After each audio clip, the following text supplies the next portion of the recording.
Hello and welcome to Beyond the Class, From Knowledge to Action, the audiocast designed to help Chapman Foundation alumni continue applying the skills they've built and turn insight into intentional everyday action. I'm your host, Adam Salget. Today's episode is another Replay and Retool. This series is our way of revisiting meaningful lessons from earlier audiocasts, moments that may already be familiar, but are often worth hearing again through another lens. These episodes help bring core skills from our community listens back to the surface, so they stay active and relevant in the way we show up each day. We're also reminding you about our second Beyond the Class toolkit.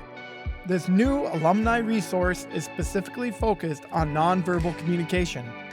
It's designed to help you strengthen awareness, alignment, and connection in all of your conversations.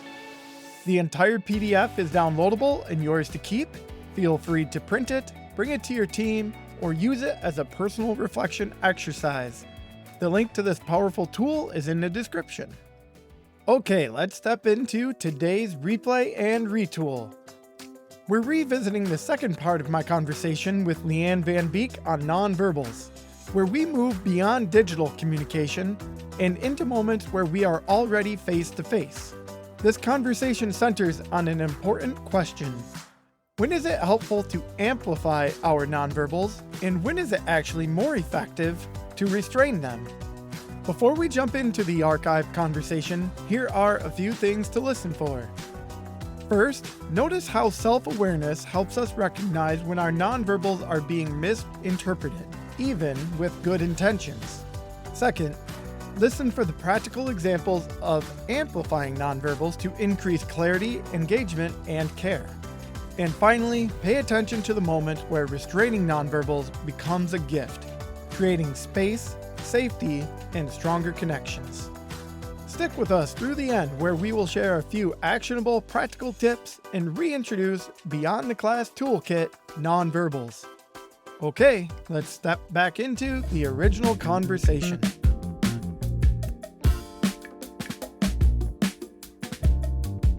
Welcome to today's skill snippet with me again. Like I mentioned in our prior skill snippet, Leanne Van Beek is here. Leanne is here with her facilitator lens on today. Welcome to the skill snippet, Leanne. Thanks for having me. So this is a continuation of our nonverbal skill snippet, where we talked about the effect technology has when it comes to communicating and how we lose our nonverbals in that space. We gave a couple good tips and suggestions on how we could improve that or what ways that we can keep that in mind. But this next one is a little bit more about talking about our nonverbals, leveling up in a space when we're already face-to-face. And so we're going to talk about when's the right time to amplify nonverbals and when's the right time to potentially constrain or restrain your nonverbals. So tell me a little bit about what you're talking about when you say amplify your nonverbals. What does that look like? Sure, absolutely. And I think this is a really, hopefully, empowering thing for people to consider, that even though we sometimes are aware that our nonverbals happen reactively, this is more about how can I be even more proactive with my nonverbal skill set. Maybe I've been working really hard to identify what I do, but I might not have thought before about sort of my general affect, okay? And for some people, they do tend to have a more either neutral or sometimes I've heard people describe themselves as having a flat affect. Yeah, I was going to say that. Flat's the word that I've heard often. Yeah, you just tend to have a more neutral face, and you may be a person who you frequently hear other people say, I can't read you, I can't tell what you're thinking. And those can be cues to recognize that in moments that maybe are more emotional or just maybe it's important to communicate a certain message, I may choose to amplify my nonverbals. I may choose to intentionally stretch to a point where it maybe feels a little clunky to me. But for example, I might choose to intentionally smile when someone is pitching a new idea of something that we could go and do for the weekend and just let them know, like, yeah, I'm excited about that. Maybe I can tell that they're hopeful or they're trying to connect with me. That might be one way to do it. And so amplifying is to just think about how do I strategically lift up my nonverbals to maybe a higher level where other people can perceive them more easily. I love that example of thinking about what you're doing when someone might be pitching something or bringing something up to you. And I think there's two elements there. It might be if you're the person who's a little more flat, that, you're letting them know through your nonverbals that you are excited to spend time with them. But I also am thinking about they might have something on their mind, so their nonverbals are not correlating with the true message that they want to send to this person, right? So it's a benefit of, having that self-reflection in both spaces. Yeah, I think you're right. And I think sometimes it doesn't even necessarily have to be maybe that you're trying to communicate a certain emotion, but for example, I've heard people say that when they listen, they tend to be very still and very straight-faced. And so you might find that really simple nonverbals like just shifting your position to lean forward, maybe put your elbows on your knees and be closer to the person, or to be more intentional about nodding from time to time.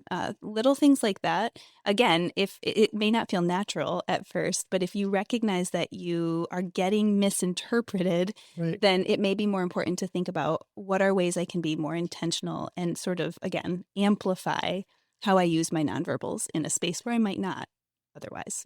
It reminds me also of a story that a good friend of mine who he was talking about how his nonverbals are often misinterpreted because he'll stand with his arms crossed across his chest, which, as we know, is kind of a universal sign of maybe upset or, building wall, right? That Mm. he's also a bigger fellow, 6 foot, 220, 250 pounds, and he's just a solid dude. So like you've got that physical stature standing there with his arms crossed.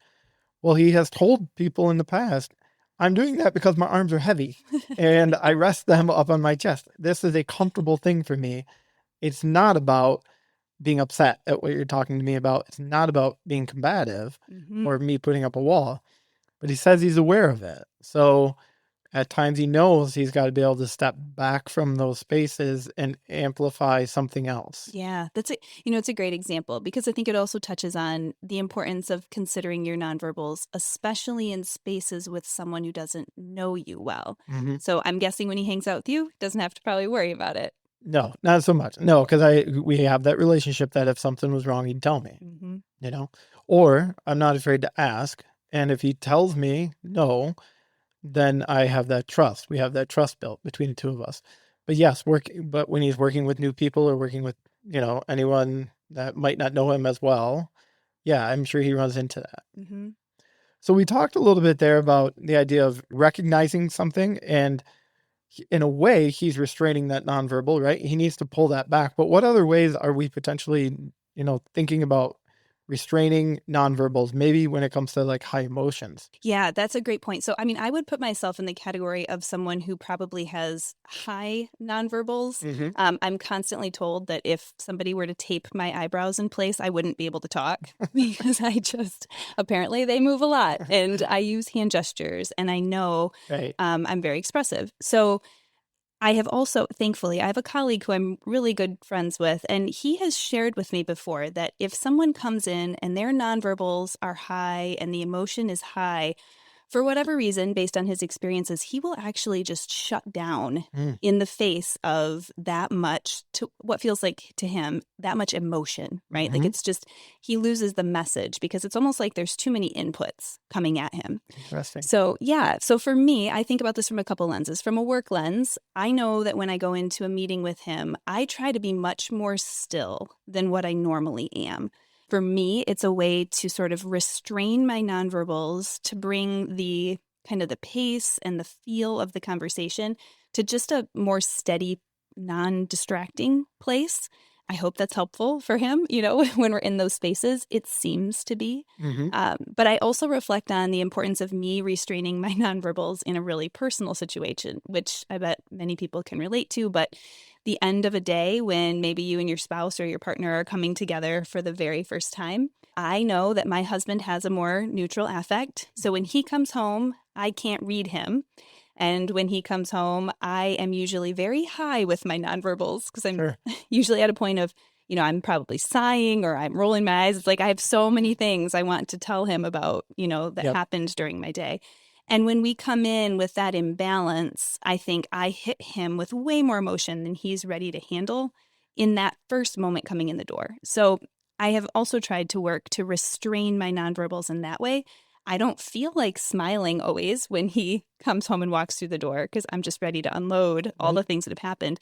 But when I can sort of bring, again, my energy down, just smile, give him a hug, let him walk past me, and then maybe later on in the evening, be able to get into that, we have much healthier interactions. So I think sometimes restraining your nonverbals from those points can be helpful for the other person and for you. Two things here. First of all, I want to say thank you for sharing a personal story in that personal space with you and your husband. And second, it's similar to my wife and I. And I've likened, I like the visual of if I'm a sponge and I'm walking in already full from the day and I haven't had a chance to wring myself out and make space for anything. And I'm full and everything that she's saying is just washing over me.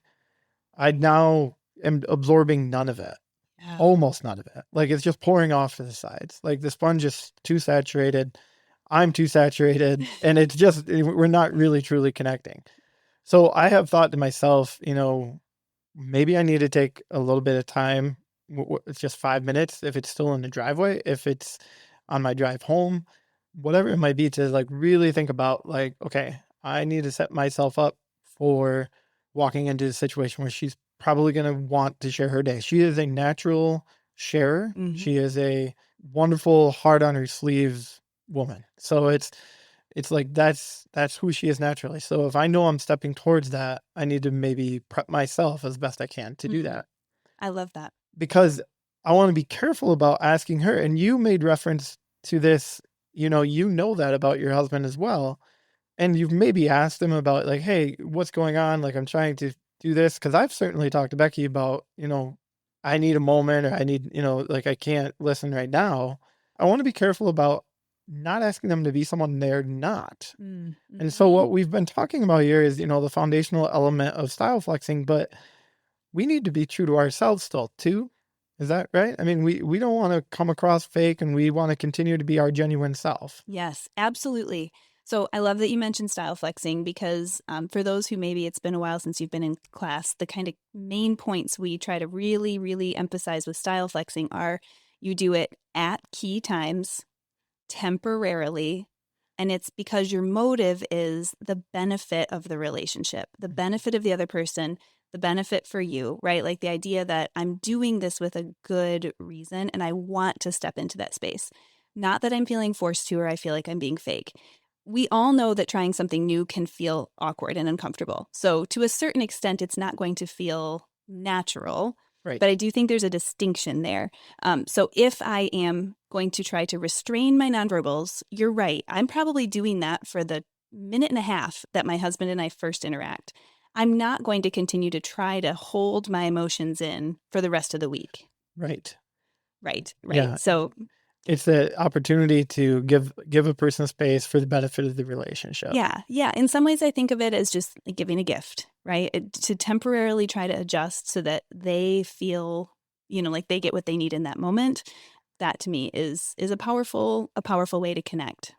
Leanne, as we wrap up this skill snippet, is there anything else you would like to add about nonverbals? I think I'll just say that self-awareness is so key. So to just, again, really try to pay attention to the things that that maybe when you're doing it, you just recognize that something's going off the rails. To me, that's a great point to just stop and ask, is there something else I could try here? Amplifying, restraining, that may just get me a different outcome.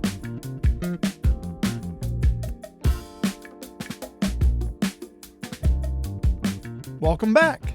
This conversation highlights something many of us experience, even in strong relationships. Nonverbals can unintentionally create distance or misunderstanding. What's powerful is realizing that we don't need to change who we are, we simply need to become more intentional in key moments. Today we're sharing 2 practical tools to help you intentionally work on your nonverbals before, during, and within important interactions. Tip number 1, dial it up or dial it back. This tool helps you intentionally adjust the intensity of your nonverbal cues based on what the moment and the person you're in front of needs most. When someone is sharing excitement, vulnerability, or emotion, dialing your nonverbals up can help your message land more clearly. Leaning in, nodding, smiling, and allowing your facial expressions and posture to visibly reflect engagement helps others feel seen, valued, and heard. When emotions are high or the interaction feels overwhelming, dialing your nonverbals back may be more effective. Reducing intensity, slowing your movements, and becoming more still can create safety, stability, and space for the other person to process. This isn't about being more or less expressive all the time. It's about awareness and choice. By dialing your nonverbals up or back with intention, you support clearer communication and stronger connection. Tip number 2, bring out the sponge, make space before you flex. This practice supports style flexing readiness. When you walk into a conversation full from the day, it can be hard to truly receive what the other person is sharing, like water hitting a saturated sponge. Before stepping into moments that matter, take a brief pause to reset. This might be a few deep breaths or a quiet walk around the block. These moments can help you mentally shift gears. This isn't style flexing itself, it's preparation for it and aligns our mindset with our nonverbals. Making space first allows for genuine, intentional, and deeper relationship building. The Beyond the Class Toolkit Nonverbals, a downloadable PDF. To deepen this work, we're excited to share the Beyond the Class Toolkit Nonverbals, a new resource created specifically for alumni.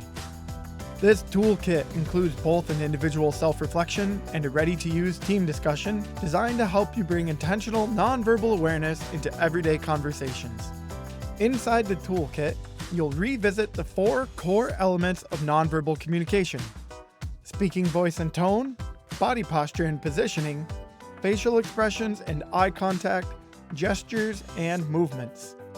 You will also find guided reflection prompts that encourage you to notice when your nonverbals align with your words and where they might unintentionally send a different message. And then there's the team discussion guide, which is structured to fit into a 5 to 10 minute meeting. The entire PDF is downloadable and yours to keep. Feel free to use it personally or bring it directly into your team conversations.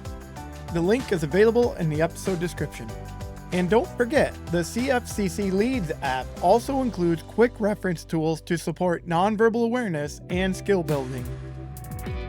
Thank you for spending time with us and for your continued commitment to grow in the skills you've learned. Revisiting them helps us move from reacting to choosing how we show up, especially in relationships that matter most. We hope you feel refreshed, retooled, and ready for real-world action. Until next time, we're inviting you to walk your path with intention because you are the message. Take care, my friends.